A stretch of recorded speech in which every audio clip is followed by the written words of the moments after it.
সেই গুণেই আমার গৌর হরি এসেছেন, সেইভাবে ভাবিত। সে রাধারানীর ভাবে ভাবিত হলেন কি না আমার গৌর।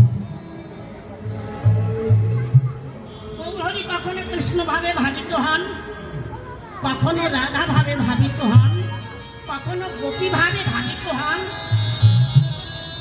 এই ভাবগুলো আজ কোন ভাব? আজ কোন ভাব? গৌর হরি রাজ হচ্ছে তিনি নিজে কৃষ্ণ, কিন্তু আজ সেই গৌর হরি কার ছেলে, কার ভাবে ভাবিত হয়েছেন? কৃষ্ণ রাধা ভাবে ভাবিত হয়েছেন একই অঙ্গে আস্বাদন। বাবা এটা বড় কঠিন।